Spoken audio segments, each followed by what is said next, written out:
All right. Here we go. Let's get started. We've got the American Civil War. This is the second part of our unit.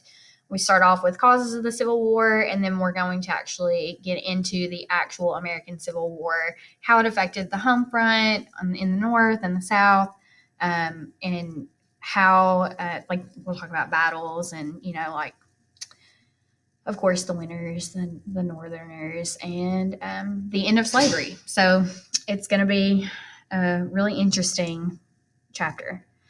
So we start out with experience. I'm just going to look at a few, kind of details about the North and the South to discern um, between who has what strengths and who has what weaknesses at the beginning of the war. We know who wins. It's understandable, but based on some of these statistics, you might have thought maybe the South would have done better, or you might think, like it's obvious the North should have won. So, based on experience, simply just looking at experience, 7 out of 8 military colleges are located in the South. So, that lets you know right away that a lot of your Southerners are going to be like well versed in military experience. They've got, military education. They're probably going to have better strategy. Now, as far as your economy, 90% of your factories are located in the North. So your factories are like major money makers, and you can look at making money as a sure sign of actually being able to afford supplies and pay for the war. Now, does everyone get off, easily without any kind of debt and, are able to pay like out of pocket for this war? No, but the North is a lot better off because of this. So, as far as food production, both sides are able to produce food, but the South kind of has a problem with distributing their food well because they don't have as many railroads as the North. And so that could easily be a problem for them. It's no surprise that a lot of people end up, with food shortages in the South. Now, you see your railroads, they're all in this northern part of the country. And that's really good for the North, but it's really disappointing for the South. Obviously, they can transport goods from point A to point B a lot faster. They can get soldiers from one end of the, area to the other without any kind of any hesitation. So, whereas in the South, you've got some issues with transportation and getting people moved from one point to another quickly. Now, as finances go, between the North and the South, they both have inflation problems, okay? The South has a 9,000% inflation rate, whereas the North only ends up with an 80% inflation rate. Now, they're both bad, but obviously the South is like way worse. So, excuse me. So we look at the Legal Tender Act, and that's where the government would just print greenbacks to pay for the war in the North. Like, they didn't worry about like having any like gold to back anything. It's just like, we'll just print this paper and this will pay for the war. It's totally fine. Now the South did the same thing, only the South just like printed way too much money. Also, their money was not green; it was red because green is like the Union, and red would be like the opposite of that, and so they have red backs for their money. So, as far as party politics in the North go, we have to look at the Republicans and the Democrats. So, the Republican Party consists of like several abolitionists. I'm telling you, Lincoln was not an abolitionist. He didn't like slavery and he didn't want to see it spread, but it was for economical purposes. It wasn't necessarily because he was just like, morally disgusted with the practice of slavery. Now, Democrats, on the other hand, you have a split. You have war Democrats and you have peace Democrats. So, war Democrats want to go to war. They want to keep unity by fighting for it. They want to keep slavery. Then you also have peace Democrats. The Republicans refer to the peace Democrats who are just wanting to like negotiate for immediate unity. They call them copperheads because they think that they're like poisonous snakes in the grass that are, like just bad for the Union altogether. They're going to ruin the Union because, they're just a bunch of pansies. They just want peace and they want to do, whatever. So they're copperheads. Lincoln calls for 75,000 volunteer soldiers for 3 months. Obviously, based on this, is just assuming like from his particular volunteer standpoint, how many volunteers he wants and how long he wants them, he doesn't think this war is going to last very long at all. Okay. So in 1862, he institutes militia law to use conscription when there were not enough volunteers for the war. He suspended writs of habeas corpus to enforce this law. So what that means is basically if you try to avoid conscription or if you try to avoid the draft, you will go to jail, no questions asked. You're not going to have a court trial. Like, you're not going to have any, there's not going to be any questions about it. You're automatically going to jail. So you don't have a choice really but to fight in the war. And one of the quotes that kind of goes along with this, it says, "Must I shoot a simple-minded soldier boy who deserts, while I must not touch the hair of a wily agitator who induces him to desert?" So even anyone who is just like trying to talk down the war, like he's basically saying, like if you're talking down the war, if you're talking crap about the war, like we're going to come for you too. So in the South, you've got some issues, obviously. Number one being like trying to keep slavery going and whatnot. So the Confederate Constitution emphasizes states' rights and leaves little power in the hands of the federal government. So we learned from the Articles of Confederation back in the American Revolution chapter that doesn't work out. Like, we learned from history, hello, this is what it's for. Many Southerners supported the war. They wanted to go to war. But some, including Vice President Alexander Stephens, opposed the Confederate President Jefferson Davis when he supported conscription and suspended writ of habeas corpus to enforce militia law. So you have the president of the Union, Abraham Lincoln, enacting conscription, basically saying like everybody's going to serve. We need volunteers. If we don't have enough volunteers, then we're going to start drafting people. If you don't come to war, we're basically sending you to jail. And so you've got Jefferson Davis who tries to do the same thing. And then a lot of his, supporters look at him and they're like, that's not cool. You shouldn't be doing that. Even his vice president disagrees with him. It's really, it's a really unjust topic because you're looking at people losing their rights. I don't have the right to say no to serving in this war. If I say no to serving in this war, I'm going straight to jail. And that's, is it right? Is it okay? Is it acceptable? That's a question. And so like some people say, yes, it's definitely worth it because obviously you're supposed to be defending your country. There comes a time where you have to put aside like what you want and you have to, make the ultimate sacrifice and, protect your country. There are other people that say like, no, if you don't want to fight in a war, if you don't agree with war, you shouldn't have to. So there's really no right or wrong answer to it. Totally a personal choice. So the diplomatic challenge, of course, is the Confederate States of America need recognition. They need support from Britain and France, but they're going to have to win some battles to prove that they're capable of fighting pretty well at first.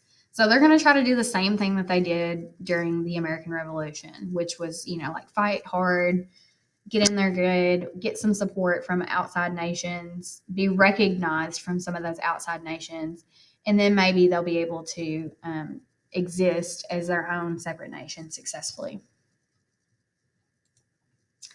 Now, the Civil War itself is the very first modern war. You have to keep in mind that, like, up until this point, we didn't have a lot of the technology that they have for this particular war. You have larger civilian armies in this war. You have connoidal bullets, which shoot farther. They go greater ranges, and they're a lot more accurate as well.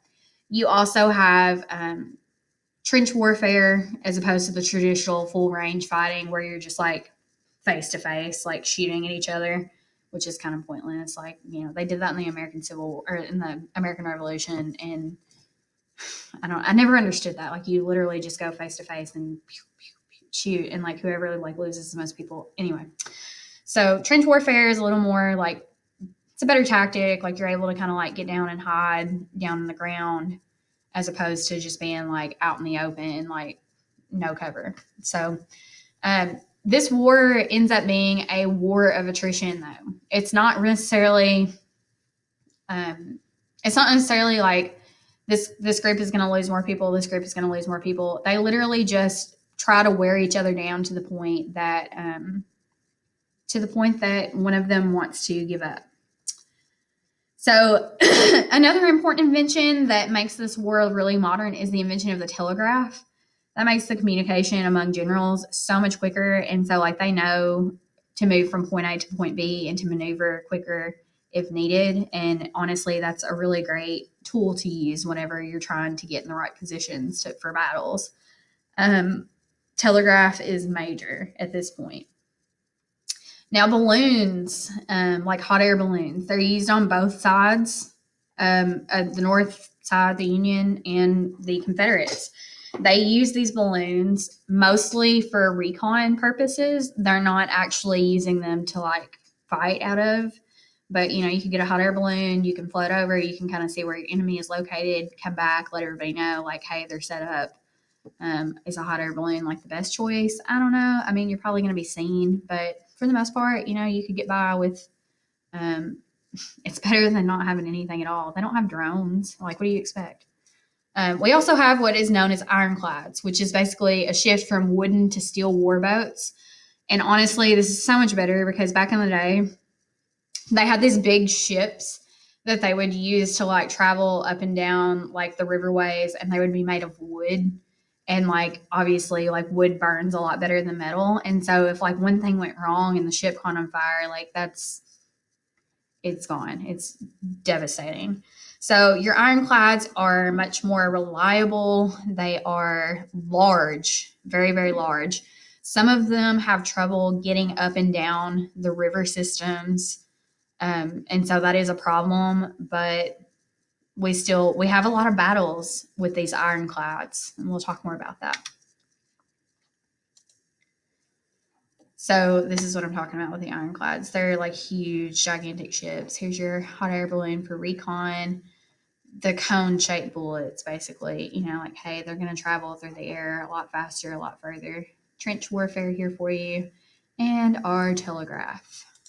So all of those for your viewing purposes, your viewing pleasure. Now, as far as strategies go, because obviously this is a war that, you have to use strategy. You have to really think about what you're doing. You're fighting, like, this war is, like, it's obviously, like, really interesting to a lot of people. A lot of kids are really interested in this particular chapter because it's, a time whenever you see brother fighting brother, literally.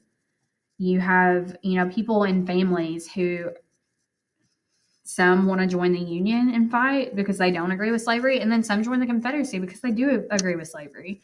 And so, honestly, it's just a really interesting war. We, this is the war. This is the war where we have the most casualties, obviously, because we're just killing each other. And it's all over, this issue of slavery and, states' rights, that sort of thing. So when we look at strategies, the Union has this excellent strategy known as the Anaconda Plan. So the Anaconda Plan is, it's proposed by General-in-Chief Winfield Scott.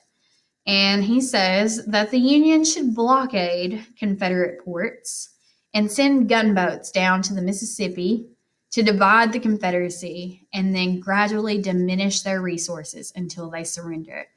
And so anacondas, if you think about it, anaconda is a snake that like squeezes the life out of its prey before it devours it. And that's honestly like what the Union is going to try to do to the South. They're going to squeeze the life out of them. They're going to squeeze out all their resources until they have no other choice but to surrender. And then the Union can devour the South and win.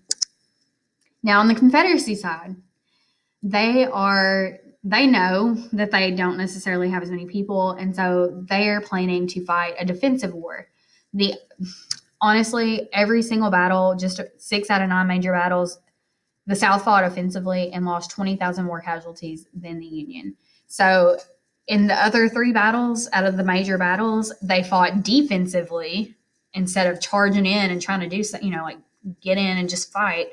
And they were able to save more lives. So they knew that they didn't have as many lives to risk. They knew they didn't have as many resources to risk. And so it's like they knew that they needed to fight this defensive war of attrition to try to suffer less casualties, but they don't do it. I mean, they continue, like 6 out of 9 major battles they fight offensively, even though they're supposed to fight a defensive war. It's frustrating. Anyway, early Civil War battles. Let's take a look. We've got the first Battle of Bull Run. Yeehaw. So Lincoln expects the Civil War to be over quickly. As we said, he just needs like a few thousand people for 3 months. It's going to be fine. He changes his mind very quickly after the first Battle of Bull Run. So Confederate reinforcements led by Thomas Jackson, or Stonewall Jackson, forced Union troops to retreat, leaving the railroad junction at Bull Run River in the hands of the South.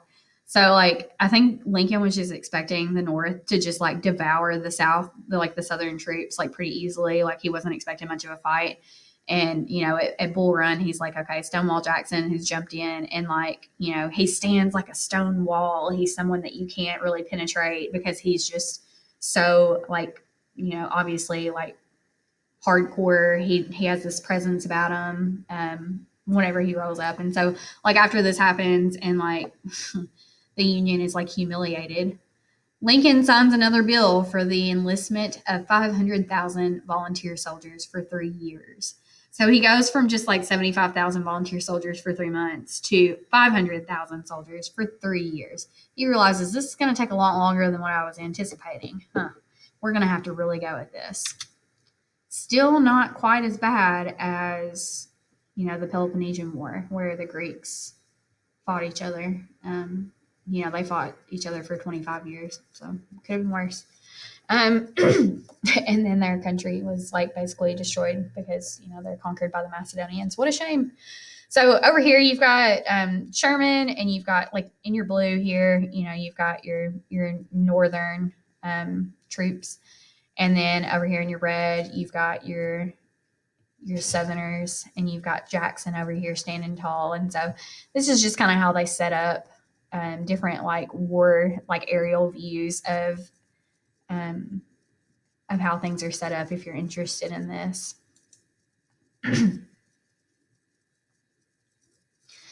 So at the Battle of Shiloh, Ulysses S. Grant wants to seize control of the Cumberland and Tennessee rivers to try to provide a river route deep into the Confederate South. And, Ulysses S. Grant, he's on the northern side. He's part of the Union. So he's like, look, if we can get control of these rivers, we can, like, get into the South, and we can probably split them off and, like, squeeze the life out of them a lot sooner, according to this Anaconda plan. So he moves his troops to Corinth, Mississippi to cut the South's railroad line supply, and it is a major Union victory. There are 20,000 troops total killed or wounded. So a major loss of lives. Like, I'm telling you guys, like, the loss is monumental. So here's your Battle of Shiloh. And Beauregard, we're looking at Beauregard as one of those, Southern, like, major Southern generals. So the red is always going to be, like, your Confederates, and the blue is always going to be your Union. And Grant, this is his men, General Grant. These are, like, obviously, like, whenever their names are big like that, that's showing, like, these people are your generals, like, your main leaders. And then they've got their kind of, like, smaller groups here. Like, you got Sherman, McClernand, Hurlbut, Nelson, and, like, these people. It just shows their movements and kind of how this works. And so they come in and they come in from the north, and they are able to push out the Confederate soldiers by the night of April 7th and 8th. Like, it's terrible for the Confederates. Like, they don't even expect, I don't think, here, because they're here at 5 a.m. By 11 a.m., they've been pushed back across several of their waterways. They have no choice but to pretty much retreat this entire time. So it's really, really sad for them.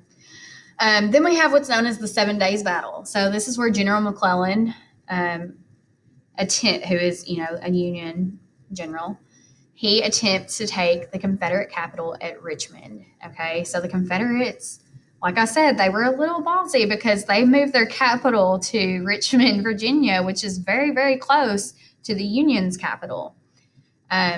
This particular battle ends up with 30,000 casualties. 30,000 men die.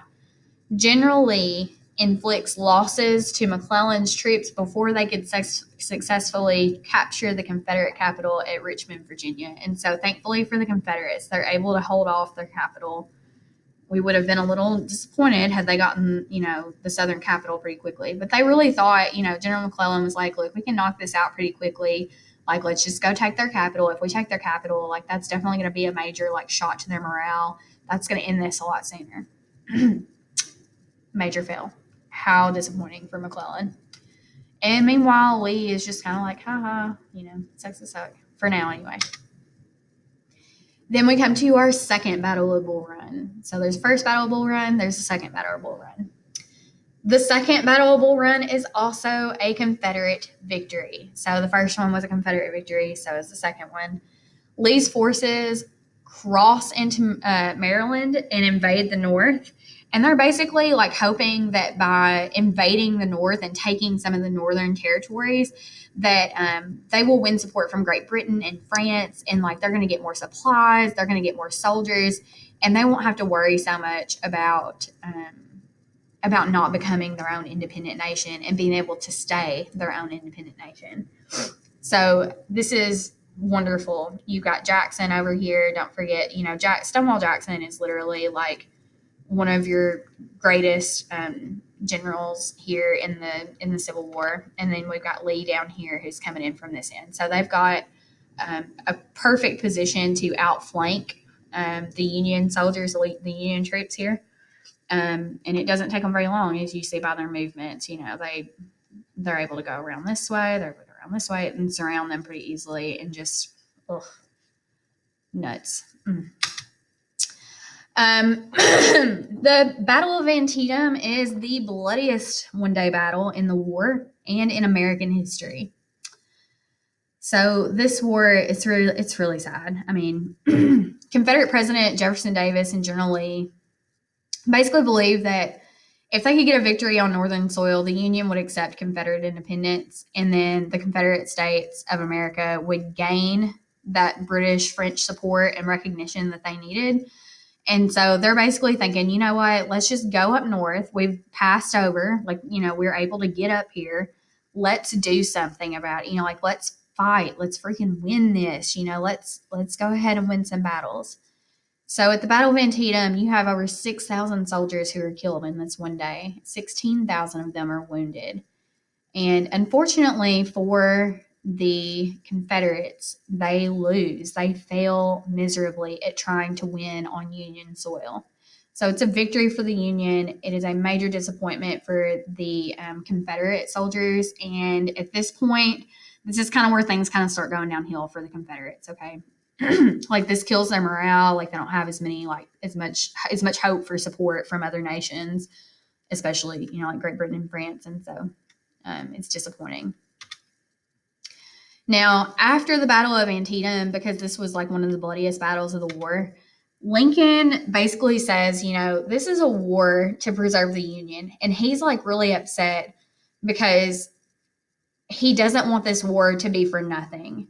Basically, if you fight and all these people die, especially because you've just experienced one of the bloodiest one-day battles in American history, even still today, he wants there to be a reason.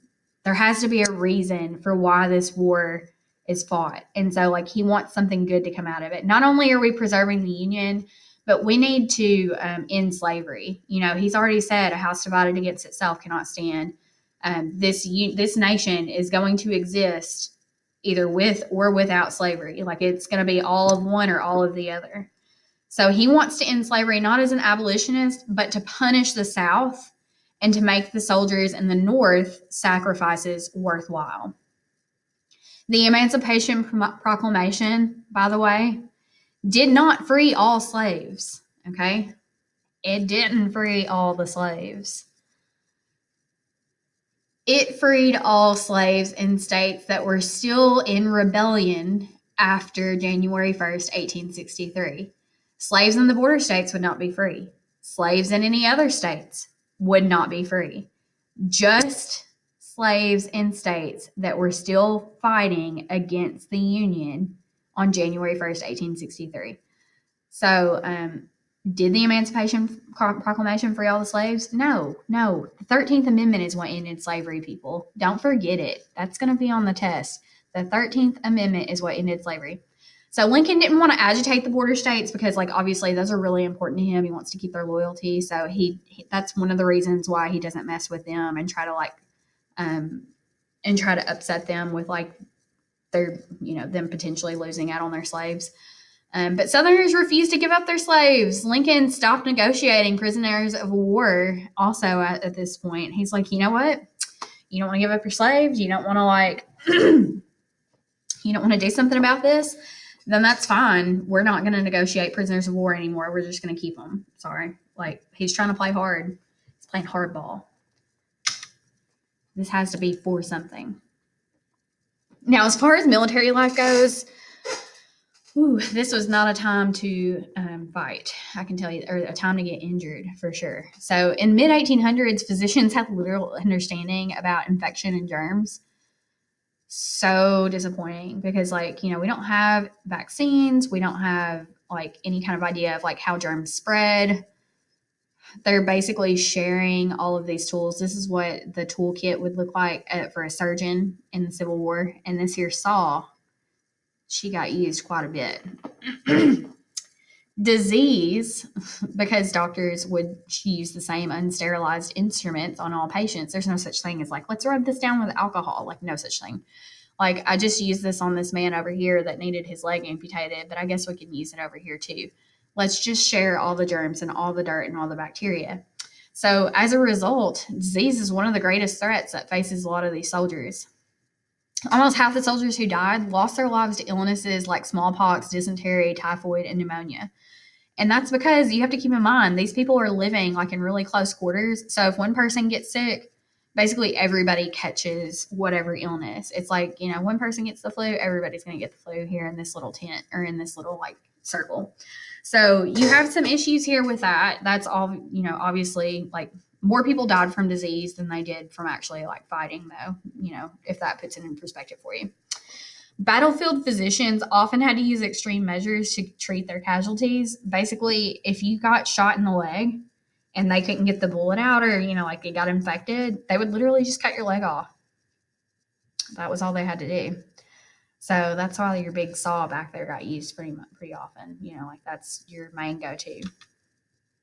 It says the sights, this is from a nurse in the Civil War. It says the sights and smells that assailed us were simply indescribable. Corpses were swollen to twice their size. Some actually burst asunder. The odors were so deadly that in a short time we all sickened and most of us were vomiting profusely. You're welcome. So, some turning points in the war. We've got Vicksburg, Battle of Vicksburg. This is a great Union victory. Like I said, it's all downhill for the Confederates up at this point, basically. Vicksburg is where the Confederacy gets cut in half. Vicksburg is in Mississippi, right along the Mississippi River here. As soon as Pemberton loses this particular battle against Grant and his men are able to cut off supplies between the half of the South that is across the Mississippi River and the half that's on the other side of the Mississippi River to the east. So, major problem. Also, that was the last Confederate stronghold. That was, like, their last, like, big city that they had, basically, at this point. Then we've got Gettysburg. So, General Lee loses a third of his troops here. This is where he loses some of his best troops. And it's a Union victory, obviously. Like, General Lee is losing all his troops. This strengthened Republicans politically. And a lot of the Republicans see this as a good time to maybe,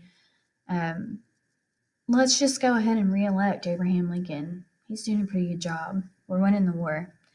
This also ensured that Britain was not going to recognize the Confederacy. So they're pretty much at a loss at this point. Now, Sherman's march to the sea, I'm going to let you know, Sherman is not one to be reckoned with. He's not a force to be reckoned with. Not only is he an awesome general, like, he is one of the greatest generals in the Union during the Civil War, he also is just a savage. Okay, so he and his forces took Atlanta for the Union. So after they take Atlanta, they don't stop there. He and his troops then march across Georgia to the sea, leaving a path of destruction up to 60 miles wide in some places on their way. So in this path of destruction, which you can see Sherman's march to the sea here, they go from over here in Georgia all the way down to Savannah, and then they come back up to Raleigh, North Carolina, go through North Carolina. So these people, they're in the South. This is all Southern territory that they've conquered now. And they are basically ransacking houses, burning grain storage bins, like any kind of food, killing cattle, destroying anything of military value. Anywhere that they could get food, anywhere that they could get supplies, like they literally destroy it. And on the way, they actually pick up a lot of African Americans who were slaves that had been like abandoned or just left behind. And they start like picking them up and like taking them with them so they can like help feed them and stuff. Like they actually create like make camps for them and like feed them and clothe them and try to take care of them because they've basically just been abandoned in the South by their owners, obviously. Once to the sea, they marched north to South Carolina, where the whole war began. So it's like it's almost symbolic that he like comes back, goes back up from South Carolina to North Carolina up here. So like, you know, he goes back to where it all began, and he's like, look, this is where it all started, guys. Here we go. After they've like led their path of destruction. And here they are, you know, ripping up railroad ties, destroying the railroads, burning fields, burning buildings, storage bins, anything that might be of use. So General Lee surrenders April 9th, 1865. He was placed under siege. Basically, he's surrounded by General Grant at Petersburg. And it's really sad for him because he was hoping to not have to do any of this, but he's actually pretty cordial about it all. Like he comes out, shakes his hand. He's like, this was a long time coming, I guess, whatever. Like it's fine.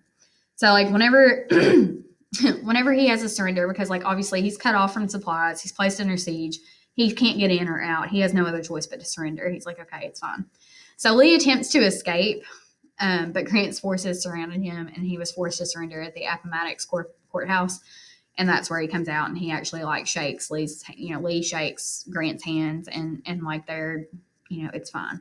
But when this happens, other Confederate forces basically surrender because Lee is their greatest general, and like if Lee is out, like they're like, there's no point, we're done, like this is it, we're at a loss, and so this really it's the end of the war. I mean, like nobody else wants to fight after Lee has to surrender. So sad. Here's the casualties in the war, just for your viewing pleasure. We've got of the Union troops, you've got 1.5 million total troops, and of the Confederate troops, you've got about 1 million. And so you got more troops starting with the Union, a little less on the Confederate side, but hey, that's okay. You have almost 300,000 Union troops that are wounded. And almost 200,000 that are wounded on the Confederate side. People who died of wounds, a little over 110,000, and then 94,000 over here on the Confederate side, and then disease, 249,000. So more than double died of disease in the North. Over here, you've got 94 who die of wounds and 164 who die of disease. More than double. Well, almost double. Sorry, I can't do math. Almost double the men die of disease. So if nothing else, that just kind of goes to show, like, obviously more men died of disease than they did of wounds.